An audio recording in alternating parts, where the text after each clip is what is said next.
Panginooy purihin ng lahat niyang mga anghel na tapat at masunurin.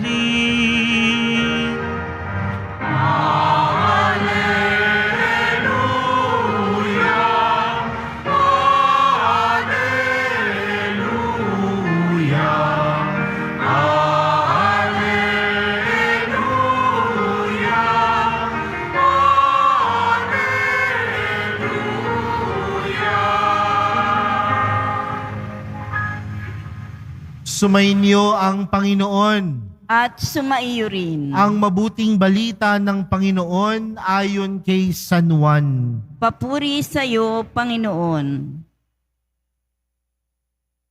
Noong panahong iyon, nang makita ni Jesus si Natanael ay kanyang sinabi, "Masdan ninyo ang isang tunay na Israelita, siya'y hindi magdaraya." Tinanong siya ni Natanael, "Paano ninyo ako nakilala?" Sumagot si Jesus, "Bago ka pa tawagin ni Felipe, nakita na kita nang ikaw ay nasa ilalim ng puno ng igos. Rabay, kayo po ang anak ng Diyos. Kayo ang hari ng Israel." Wika ni Natanael. Sinabi ni Jesus, "Nananampalataya ka ba dahil sa sinabi ko sa iyong nakita kita sa ilalim ng puno ng igos? Makakakita ka ng mga bagay na higit kaysa rito."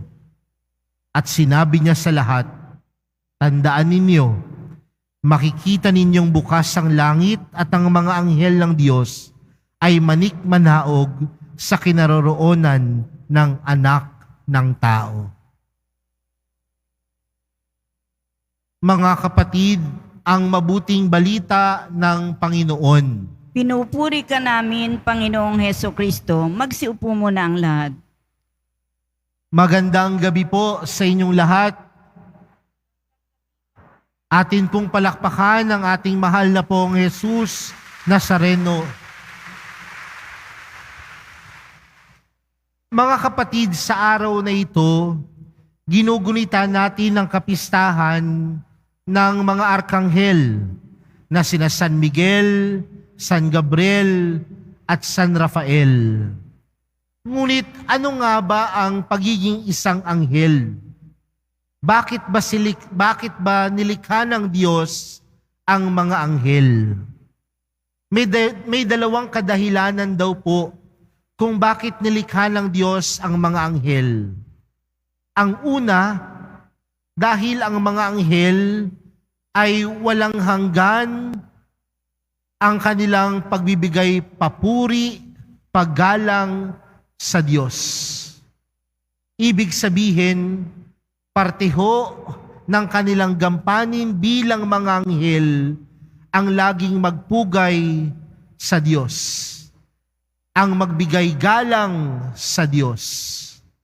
Kaya ang mga anghel sa langit, wala silang ginawa, kundi laging nagpupugay, laging nagpapasalamat, at laging gumagalang sa Diyos. Ano ho yung pangalawang kadahilanan? Ang pangalawang kadahilanan kung bakit nilikha ng Diyos ang mga anghel. Ang mga anghel daw po ang tunay na gagabay sa ating buhay dito sa lupa. Marahil kapag may nagtanong ho sa inyo, nakakita ka na ba ng anghel? Nakakita na ho ba kayo ng anghel? Yung katabi niyo ho ba mukhang anghel? Sabi nung isa, hindi ho, yung kaaway nung anghel. Pero marahil wala pa sa atin dito ang nakakakita ng anghel. Pero ganun pa man, kahit hindi natin nakikita ang mga anghel, alam natin na sila ay gumagabay sa ating buhay. Kaya nga, kung kayo ho ay nasa opisina at sa tingin po ninyo, may mga taong tila gumagambala sa inyo, mga demonyo, masasamang espiritu, kanino kayo mananalangin? kay San Miguel. Kung sa tingin po ninyo, sa buhay po ninyo,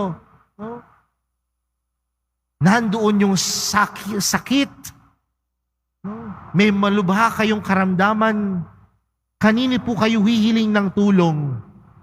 Kay San Rafael.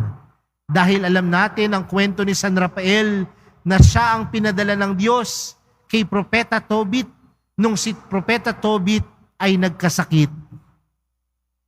At kung kayo ay nag-aasam na makarinig ng mabuting balita, kanino tayo dapat lumapit? Kay San Gabriel. Dahil alam natin ang kwento ni San Gabriel na siya ang tagapagpadala ng mabuting balita mula sa Diyos. Mga kapatid, ito po yung dalawang dahilan. Ang mga anghel, walang hanggan ang kanilang pagpupugay sa Diyos. Ang mga anghel, gumagabay sa ating buhay. Pero kung titingnan natin ang buhay ng mga anghel, di ba yan din naman ang tawag sa atin bilang mga Kristiyano? Bilang mananampalataya sa Diyos?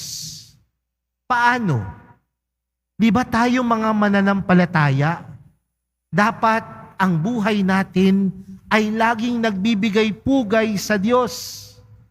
Di ba dapat ang buhay natin laging nagbibigay galang sa Diyos? At kung ang buhay natin ay laging nagbibigay pugay at laging nagbibigay galang, ano ang hamon sa atin? Dapat ang buhay natin kagaya ng mga arkanghel. Paano? Ang buhay ba natin, nagdadala ba tayo ng mabuting balita kagaya ni San Gabriel? O ang dinadala natin paninira sa kapwa? Ang dinadala natin sa kapwa natin, mga chismis. Diba? Pero kung ang buhay natin ay buhay na nagbibigay pugay at nananampalataya sa Diyos, sikapin natin na ang lumalabas sa ating mga bibig, mabuting balita. At kapag sinabi nating mabuting balita, dapat ito'y nagbibigay papuri sa Diyos. At kung ito ay nagbibigay papuri sa Diyos, tingnan natin, mabuti pa ba ang mga salitang lumalabas sa ating bibig? Alam niyo po, minsan, kapag ako'y pagkatapos ng misa ko sa Quiapo, ako po ay umuuwi. At sa aking paglabas sa Quiapo, minsan nakakalungkot po. Bakit? Yung tipong kakasimba lang, nagmumurahan na sa labas ng simbahan. Yung tipong kakasimba lang, kung anong masasakit na salita na ang sinasabi sa kapwa. Wag ho kayong magalit, ha? Pero yun ho kasi minsan ang nangyayari sa atin. Dahil ang tunay na nagbibigay papugay sa Diyos, kagaya ng mga anghel, mabuting balita ang lumalabas sa bibig. Kung tunay tayong nagbibigay papuri sa Diyos, ang buhay ba natin ay nagbibigay kagalingan sa kapwa? Kapag nakikita po ba ninyo yung kapwa ninyo, sinasabi ninyong, magaling na ako, nakita na kita eh. O kapag tinitingnan niyo yung kapwa niyo, tumataas yung BP ninyo dahil lalo kang nagkakasakit. Baka kasi yung buhay natin hindi nagiging buhay kagalingan para sa iba. Baka kasi ang buhay natin, buhay na puno ng kasamaan, buhay na puno ng galit. Kaya kapag nakikita tayo ng kapwa natin, sasabihin niya na lang, ayaw kitang makita. Kasi baka hindi kagalingan ang dinadala natin, kundi sakit. Pwede nyo bang tingnan yung katabi ninyo? Kagalingan ba ang binibigay? Parang ayaw po ninyong tingnan yung katabi ninyo. No? Kagalingan ba o sakit ang binibigay? Kaya mga kapatid, kung tunay kang nagbibigay galang at papuri sa Diyos, huwag kang magdala ng sakit. Huwag kang magdala ng galit. Ang dalin mo, kagalingan. Kung tunay kang nagbibigay papuri sa Diyos, ibig sabihin, isa ka sa lumalaban sa kasamaan.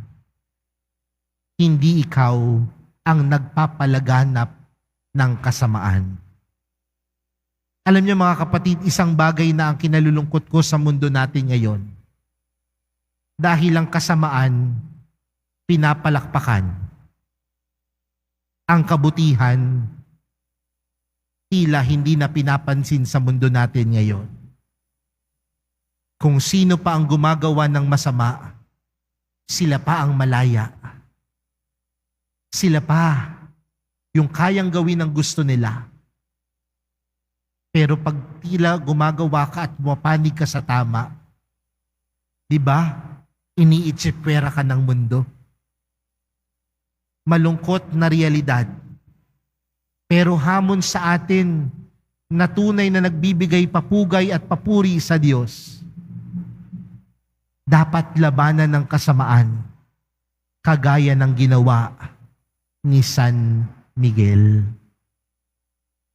Mga kapatid, sa araw na ito, sa kapistahan ng mga arkanghel, yan ho ang panawagan sa ating lahat.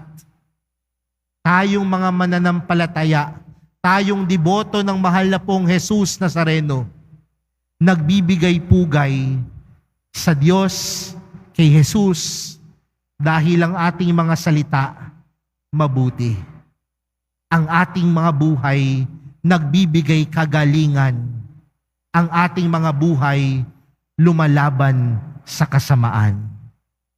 Kaya sa pagpapatuloy po ng ating mga misa, ng ating misa para sa araw na ito, yan ho ang ating ipanalangin sa tulong ng mga arkanghel na sina San Gabriel, San Miguel at San Rafael, nawa ang buhay natin, buhay na nagbibigay papuri, buhay na nagbibigay pugay sa Diyos, buhay na tunay na inilalaan para kay Jesus. Amen.